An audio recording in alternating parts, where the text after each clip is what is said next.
At what age did you start experiencing when it was more noticeable?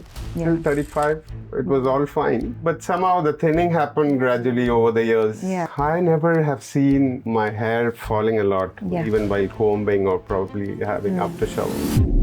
Once I had approached a doctor way back, he gave me some ampules, or I couldn't afford it. I Yes, am keloid-prone, so Correct. I keep asking different doctors. All say the protocol says no. Most doctors also sometimes do not encourage to get the procedure done, thinking that okay, it can cause keloidal tendency because you have the hypertrophic scars and all of that. That's scary. It's a nightmare. Even 1% of a risk is too much. At last, I came across a friend who did this. That's when I thought, like, now I must take a chance. I showed my case, did a patch test, waited for 10 days. It was healing properly. How was your overall mindset while the procedure was happening? Like anybody, you have your heartbeats high, but then that's just for a week, it gives you years ahead. Dubai, we know it's very common. Transplants happen. People even go to Turkey. What I advise people is to do where you live. Do not do a one-day sitting. When did you start appreciating the results? The third or fourth month onwards, it started covering up. It contributes indirectly to your life. You have more confidence. Not only the hair care, now you start your skin care. You start your diet. You want to be on shape. People start saying, oh, you look different. It's done well. There are a few things which you spend for yourself, so this is one of them. Now I'm 48 right now. Since a year, I'm back to 35, I guess.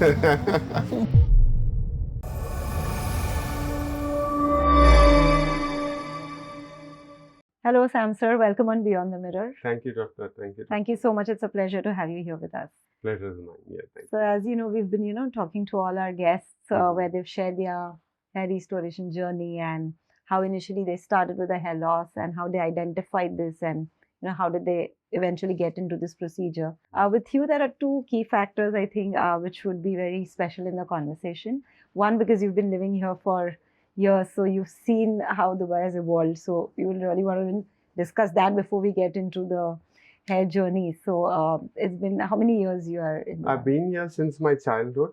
I was not born here though. Okay. Back in India. Then I came here for my preschool. Started from the preschool here.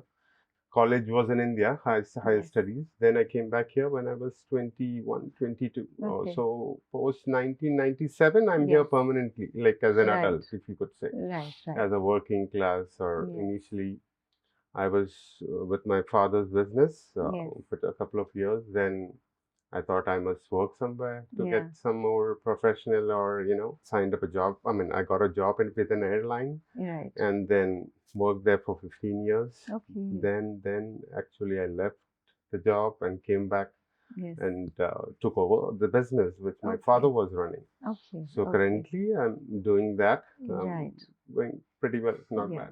So I think most of the years you mentioned you've been in Dubai. A lot of people blame Dubai water to be the major reasons why they started experiencing the hair fall and the hair thinning.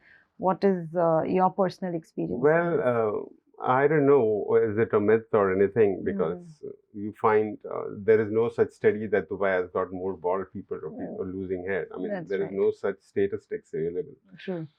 What, in my case, I never have seen my hair falling a lot, even while combing or probably having aftershave on your towels. No.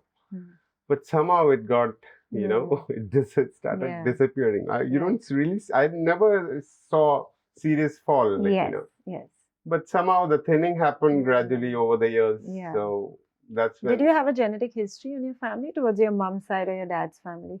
Oh, well, yeah, my mom's side, my uncles are all bald. Okay. My mom's brothers, she's got 4 brothers, so all of them are bald. So I keep blaming them. It's all your heads, what came to me. Right. But then, right now, it's a travel back. Yeah. At what age did you start experiencing when it was more noticeable? Well, I see my pictures back now when I was 36, 37, 35, till 35. It was all fine. But then the light started appearing, So then it started expanding. So I think now I'm 48 right now. Since a year, I'm back to 35, I guess. Not so much, but a lot of people appreciate this, you've changed. Yeah. In the initial stage, any treatments that you're taken? Well, once I had approached a doctor way back. Okay. I don't know, he gave me some ampules or I couldn't afford it way back. It wasn't a surgery though, or transplantation, but then I just left in between, I couldn't afford it at that point of time. I was working then, Yeah. And also with hair, you can't be very regular with all these medications. You would not even prefer taking it. What not oils? I sell myself oils, that's my business too, hair oils. Okay. Now I'm doing good, better. People who have seen me after a long time, I say, this is the product you got to buy. I've been using this. So why don't you try this? Say, yes, I show my old photos, sell myself. So this is where I'm tricking them, somehow. And what is that one thing you would, want to tell the viewers? Because a lot of people, because Dubai, we know it's very common, transplants happen. People even go to Turkey. What do you feel? Is it more comfortable when you are closer to home and you get it done? Or because a lot of people do consider, going to Turkey. What I advise people is to do where you live. Say, a lot of people, there's an affordability issue now in Dubai. Everybody can't probably do. So, but such people have long leaves. So I tell them, if you are going to India for 3 months, do it from your day one. Say, if you are doing, and then do it in batches. Do not do a one-day sitting. Turkey, no way, I wouldn't have traveled for that. No, just for some money, maybe not. But then it depends to people how they want to do it, So my thing was, I get home in 10 minutes after the procedure from here, take rest for the first 2-3 days. No exposure of dust or probably sunlight was important. So in a travel, I don't know how successful is that going to be. Then plus you will be in some hotel in Turkey alone. You will be like, it's horrifying, even if they do it in few batches, Yeah, that's right. It is isolated kind of a thing, You don't have a company for this. No friends are going to come and, do a transplant together. So this is how it is. So when did you start your research, or when did you actually realize that you want to, opt for a hair transplant, or like somebody guided you from your family or somebody known who had done this procedure? Not that, but then always it was there in mind. But then I went to, whenever I could have a chance to meet any dermatologist, I used to ask this. As you're aware, I am keloidal, I am keloid-prone. So I keep asking different doctors, all say, the protocol says no. And then if you start having a keloid on your head, then it's like scary. It's a nightmare. So even 1% of risk is too much. So I kept opting it off. Though I had, my finances were okay then, But then off lately, at last, I came across a friend also who had a keloid and who did this. That's when I thought, like, no, it's enough. I must take a chance. No, he also said this. Well, it doesn't affect your head. The next week I'm here. To be frank, I did not have this in my mind. So Facebook, this was the first form submitted with Ashwin. I got a call immediately. Came here. This was my first consultation. I didn't look behind. I just got the assurances from Dr. Abhishek and yourself. I showed my case, did a patch test, as you all are aware. Waited for 10 days. It was healing properly. Then what happened, just began with it. No, but that's a very important point which you mentioned, because a lot of people don't take a step forward, especially when they have some skin tendency. That's right. Most doctors also sometimes do not encourage to get the procedure done, thinking that, okay, it can cause some keloidal tendencies because you have the hypertrophic scars and all of that. So I think both important, of course, a mindful doctor and also the cooperation of the patient. Because I remember we took a very cautious approach with you. We first thought of a small patch test, first see whether it works, is it developing any scarring or keloid. That needs a lot of patience also, and the trust, which I think a patient needs to have. And I think that's really, so I believe when we did the patch test with you, that was like just a few follicles and a small area. Crown area, I think doctor implanted some 100 follicles initially. So we're just seeing the healing part. It was absolutely fine. Then I didn't even check any other clinic, to be frank with you. So when we started with the procedure, obviously all the patients have some amount of, anxiousness, whether to go right from the safety aspect. And in your case, because it's a little unique case because of, the tendency of keloids that most doctors did, you did have that fear. How was your overall mindset while the procedure was happening? Did you have that fear while? Well, like anybody, you have your heartbeats high, Yeah.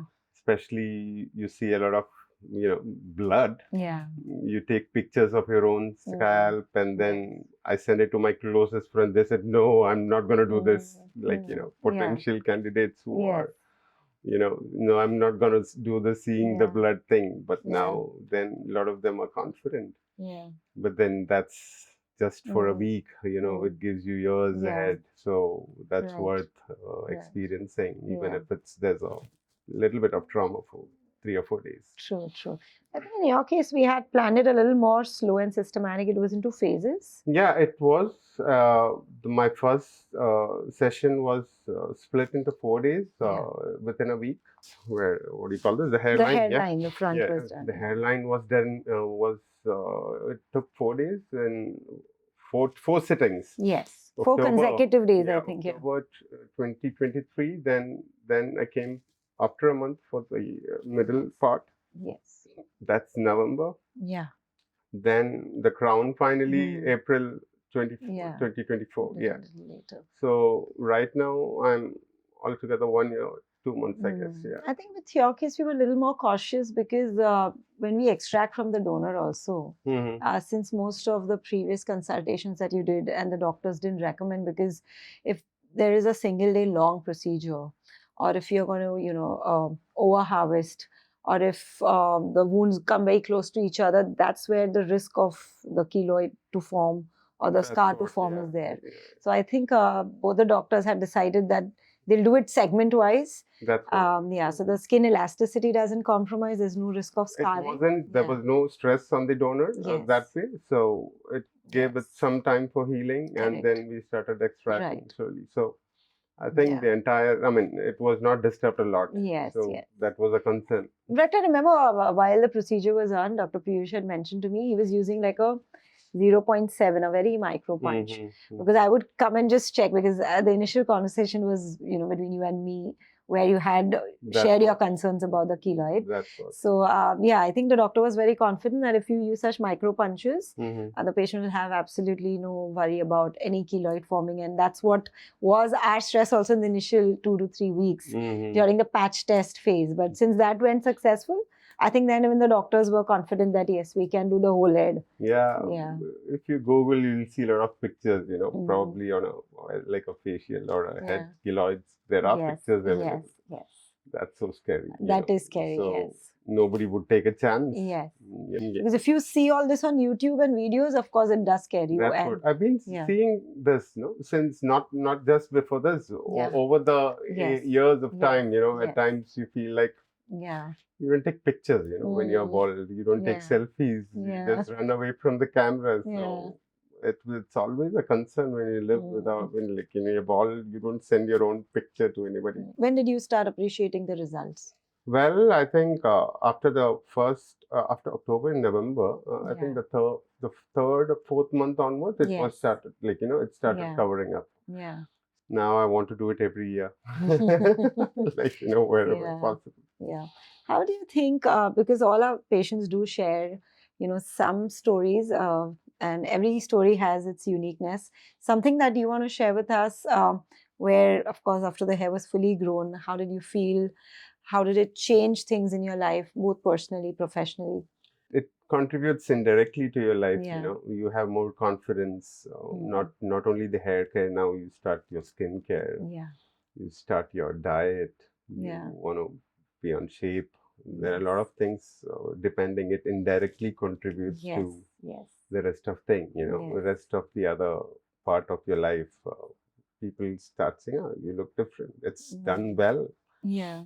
But then it's a very good transformation. You not only look after your hair, you look Yeah. after everything, Yes. and then you want to be more perfect. You start in giving life. more importance to yourself That's what in you other wanna aspects. more perfect. You want to be in shape, Yeah. So these things, it's really it was a really good experience. Yeah.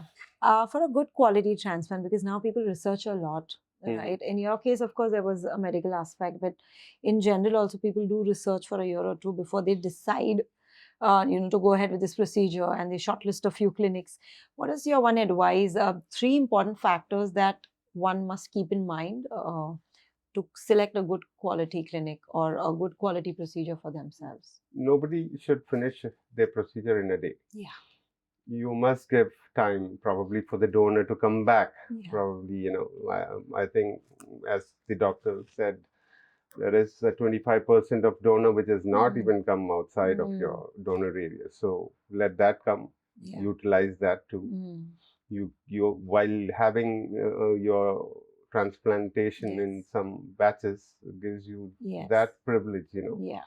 If it's a one-day procedure, again, it's just one day over and out. So go for this. Who says this? Because I've heard everybody saying you get admitted at 8 in the morning and 5, 6 you're out. Single day procedures. Yeah. So spend some more Divided money. sessions. Yeah. Get something for yourself. There are a few things which you spend for yourself. So this is one of them. Right. So selecting quality should not be compromised. Yes. So this is one thing, yes, divided sessions. Apart from that, any two more factors that you can share with us? Which were your expectations as well? Well, you could say the clinic facility, the feel free, how well the crew members treating you. Everything is important, like post-surgery care, like, anything, anytime. You must see them. How are they really professionally distant from you, or are they friendly? Are they approachable? Is a key factor too. And obviously, the quality, as said, the branding, go by the rating, go by the experienced doctors, see what they have done in the past. Do that homework. Whether, nobody should be a fresher that way. Right. See how is the industry Experienced doing. doctors. How is the others doing. Compare and decide. Also, a lot of patients do tell us that because Dubai, you have different doctors from different globally people are operating here, but they have that little more comfort towards Indian surgeons. Do you have a similar opinion? Well, yes, in that case, yes. Indians, we know among ourselves, we know that we probably have the same texture, or probably the same kind pattern of hair mostly, or at least the Indian doctors would have seen such hair patterns. Yes. It's always safe to do within our same ethnicity of the class of doctors even. So even I'm sure most of us being Indians, we will be comfortable with any Indian doctor rather than Right.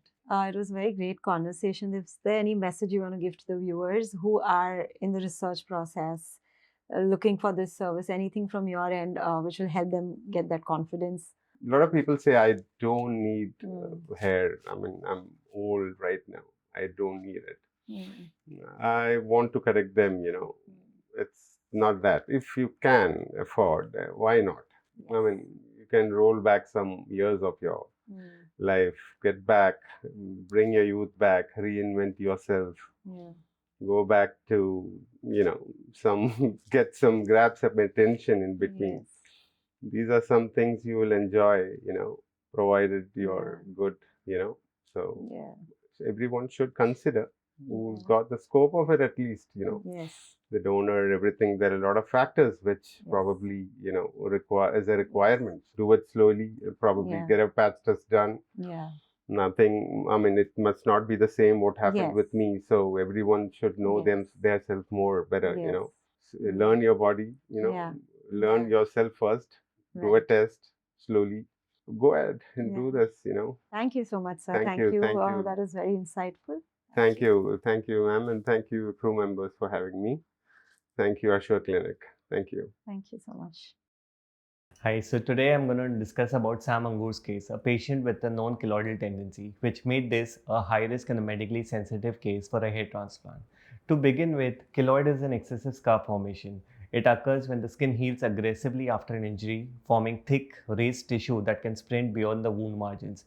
In general, we avoid surgical procedures in such cases, but we approach Sam's treatment with extreme caution and medical precision. The first step, patch test and observation. We started with a patch test. Around 50 to 60 follicles were extracted and implanted. Then we monitored the area over a period of 6 to 8 months. Both the donor and the implanted zones were carefully examined. The result, healthy hair growth and no abnormal scar or keloid formation. Second step, full procedure. Mitigating the risk. Once we were confident that we proceeded with the full transplant, we focused on 3 key strategies to reduce any risk of keloid formation. Number 1, micro punch extractions. We used 0.7 mm conical punches with minimizing trauma to the skin and reducing the chance of scarring. Number 2, spacing and precision. Follicles were extracted with adequate spacing to prevent wounds from merging. Similarly, implants were done with a customized spacing across multiple sessions to distribute the trauma and avoid creating tension in one area. Number 3, understanding the scalp's advantage. Scalp is the highest vascular zone on your body, and also it is away from the high tension areas. This significantly reduces the risk of keloid formation. In Sam's case, the result was not just cosmetically satisfying, but also medically successful, proving that with careful planning and advanced techniques, even patients with a history of keloid formation can undergo FUE procedures safely. Thank you.